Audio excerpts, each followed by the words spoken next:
7:12 minutos. Cuando crecen los contagios, se disparan todas las alarmas, cientos de personas están denunciando trabas para que las EPS o las ARL le otorguen las incapacidades o inclusive están denunciando que no les hacen las pruebas cuando manifiestan ser sospechosos de COVID.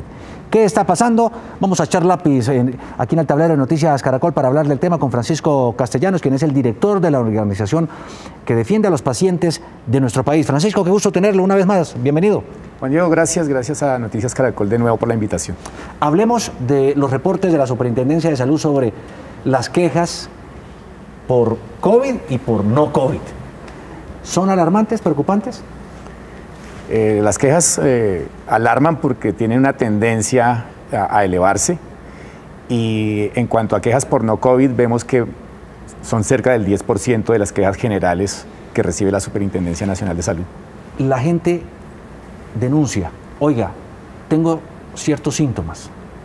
¿Qué pasa? ¿Les están haciendo la prueba? ¿Los están incapacitando? Muchas de las denuncias refieren que las EPS no están haciendo las pruebas y los usuarios tienen que pagar las pruebas de su propio dinero. Claro.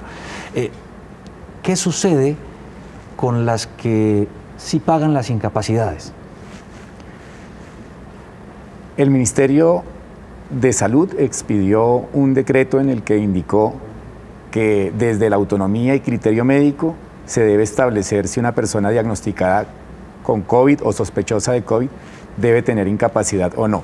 Es decir, que si los síntomas de una persona diagnosticada o sospechosa son leves, el médico no lo incapacitará. Hablemos de la incapacidad como tal y de las quejas.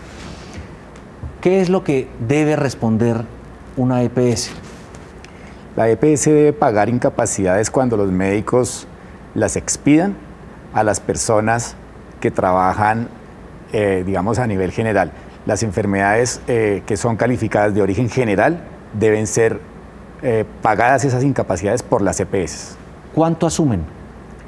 Deben pagar el 66% del salario. El 66% del salario, bueno, de los días, naturalmente, que quede incapacitado. ¿Y cuál es el criterio para definir la incapacidad? Porque muchos dicen, tengo fiebre, tengo cualquier otro malestar, y resulta que le dicen, váyase para la casa, pero no incapacitado. La expedición de las incapacidades las define el médico tratante en la consulta de acuerdo a su autonomía médica. Si los síntomas son leves, la instrucción del ministerio es que no se expida incapacidad porque la persona podría, por ejemplo, teletrabajar y estaría en condiciones laborales aptas y activas. ¿No hay una contradicción ahí? Llama la atención que no todas las personas pueden teletrabajar. Entonces, por ejemplo, los conductores, las personas que trabajan en servicios generales, si se van a la casa bajo un aislamiento selectivo, necesariamente dejan de trabajar y de producir. Por ejemplo, un obrero de la construcción, un conductor, pues no podría no puede teletrabajar en la casa. Entonces, aquí sí queremos nosotros, como organización de la sociedad civil, llamar al gobierno, acogiéndonos un poco también al llamado que hizo la Procuraduría General de la Nación, para que estas personas tengan una adecuada protección social. Veamos un caso, Francisco, precisamente de una persona que se contactó aquí con Noticias Caracol y nos mostró el drama que está viviendo por eso, por la incapacidad. Mi denuncia en este momento es debido a que esta semana me acerqué a Consubsidio Tierra Grata EPS Famisanar, debido a que me encontraba un puesto indispuesto de gripa. El doctor que se me asignó en ese momento no quiso atenderme. No tengo incapacidad, no tengo un documento donde me estén aislando y sí puedo estar perjudicando a varias personas en la calle, en mi trabajo, debido a que si yo falto, obviamente van a descontar dinero. Entonces, Famisanar, por favor, tengan en cuenta esto. Muchísimas gracias. ¿Qué decir frente a ese caso? Son los casos que son recurrentes. Muchas personas están refiriendo acudir al médico a través de la teleconsulta o de la llamada telefónica, pero el médico no me expidió la incapacidad. O como dice el señor, no me quiso atender. Francisco, ¿y por qué un médico se abstendría de incapacitar a alguien si éste está enfermo? Bueno, el criterio médico depende de su autonomía pero no es un secreto que en el país se han evidenciado casos de constreñimiento a la autonomía médica y que las EPS, al ser las empleadoras de los médicos, les imponen ciertos criterios y les constriñen esa autonomía. ¿En su organización eso lo denuncian? Sí, lo denunciamos permanentemente. Ya. Hablemos de las incapacidades que hay o que se han otorgado por parte de algunas de esas EPS. Sura, 184.000 por un valor de 9.500 millones de pesos. Digamos que uno diría, para ser objetivos, imparciales, ¿está bien eso? Sí, está bien. Estas cifras son con corte de agosto. Ajá. Y nos llama la atención ver cómo hay unas diferencias abismales entre las solicitudes y los reconocimientos de pago de incapacidades en las diferentes EPS. Sura, tenemos que decir también las cosas buenas, Sura ha sido la mejor EPS frente al pago de incapacidades. Ha pagado 9.500 millones al corte de agosto, mientras que otras que tienen un número similar de afiliados han pagado 1.853 millones. Y la diferencia llama mucho la atención. Claro, y hay otras, para que vayamos también mirando. Mire, Famisanar, que era el caso que mencionaba el televidente, ha pagado 32 millones de pesos a 547 personas que les ha concedido la incapacidad. Sí, estos indicadores lo que nos muestran es que algunas EPS hacen el trabajo, pero otras no, y por eso solamente han priorizado estos muy pocos casos. Y en el caso de la nueva EPS también queremos hacer la denuncia. Es una de las que más tiene afiliados en Colombia, pero ni siquiera tenemos las cifras porque tampoco las reporta. Claro, esas son a septiembre, ¿no? Hay que ser justos. Señor. Puede que haya aumentado un poco la cifra en los últimos días y semanas, pero frente a todo esto, ¿quién responde? Lo que estableció el Gobierno Nacional con la expedición del decreto 1109 en agosto. Acá lo tengo, perdóneme.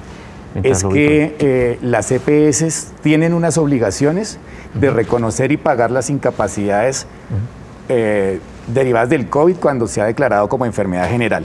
Y las ARL tienen la obligación, también de acuerdo al decreto, de reconocer y pagar las incapacidades cuando son de origen laboral. Esto es al personal de salud.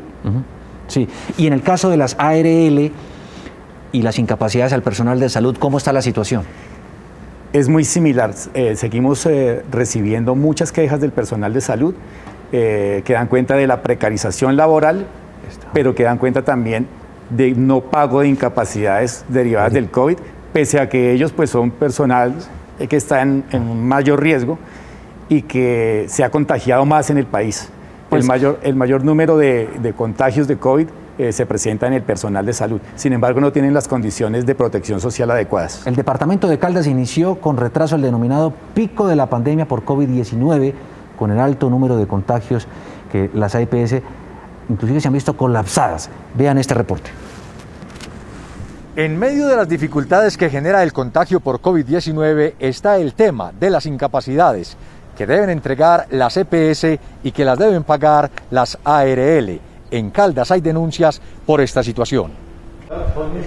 Según el concejal Cristian Pérez, representante de los colectivos de salud en Caldas, el decreto 538 del Gobierno Nacional, emitido al inicio de la pandemia, que dice que todo ciudadano que resulte positivo para COVID-19 tiene derecho de recibir una incapacidad si está afiliado al régimen contributivo, no se cumple a cabalidad. Lamentablemente hoy muchas EPS están pasando por la faja la obligación legal de reconocerle de manera puntual las incapacidades a los ciudadanos que resultan contagiados por COVID. Agrega que además es responsabilidad de las ARL, que en oportunidades no las pagan con el argumento de que las EPS no las autorizan. Se evidencia donde la persona, a pesar de que le practicaron la prueba y sale positivo para COVID, va a solicitar su incapacidad y la EPS no se la transcribe. Y muchas veces, a pesar de que se le transcriben, las instituciones encargadas del pago no la realizan. La problemática se ha extendido hasta los hospitales, donde ha habido centenares de trabajadores que han sufrido contagio, con resultados positivos, pero que no han tenido síntomas. Solo se les ha delegado trabajo en casa y han sido aislados sin darles incapacidad. Son asintomáticos. Y la EPS no les entrega una incapacidad. Entonces, si la ARL no reconoce el pago de ese aislamiento, ¿quién va a reconocerle a los hospitales que por esos funcionarios que dejan de trabajar 10, 12 o 14 días. Otras denuncias indican que muchos empleadores, cuando las EPS no transcriben incapacidad a un trabajador positivo para el virus, lo hacen ir bajo el argumento de que si no trabaja van a hacerle perder plata a la empresa, sin importar que sea un riesgo de contagio. Queda entonces en manos de las entidades reguladoras del sistema de salud saber si las EPS y las ARL están cumpliendo con esta obligación de las incapacidades para personas contagiadas con el virus. En Manizales y Caldas, José Fernando Berrío Becerra, Noticias Caracol. Muchas gracias, José Fernando. La pregunta es también, ¿qué pasa con los del régimen subsidiado? El decreto estableció también como política pública que las personas afiliadas al régimen subsidiado que sean diagnosticadas con COVID tienen derecho a un subsidio hasta por 7 días de salario. Si el papá tiene COVID, es un señor ya mayor de edad, y el hijo necesita auxiliarlo, ¿a él se le incapacita? No, al hijo no se le incapacita solamente al paciente, y recordemos nuevamente que las incapacidades dependen del criterio médico y de si los síntomas son complejos o no. Intentamos obtener respuesta del Ministerio de la Salud, de la Superintendencia de la Salud, de ASEMI, que reúne a las más importantes EPS del país. Bueno, a todos, y no nos respondieron. ¿Por qué? Infortunadamente, al parecer no se cuenta con una cifra oficial de cuántas incapacidades están en trámite, de cuántas se han negado su reconocimiento y pago. Las EPS dicen no tener cifras también sobre incapacidades. Y lo que nosotros creemos y lo que ha venido denunciando los usuarios es que esta puede ser una maniobra para contención de gasto, retener esos pagos, demorarlos o no reconocerlos para ahorrar un poco el dinero de la salud. Se me olvidaba mencionar al Ministerio del Trabajo, que también lo buscamos y no nos respondió. Mejor dicho, juegan al famosísimo ping-pong cuando estamos en semejante situación de calamidad por la crisis sanitaria. 7:24, Francisco, muchísimas gracias como siempre por estar aquí en Noticias Caracol. A ustedes, gracias.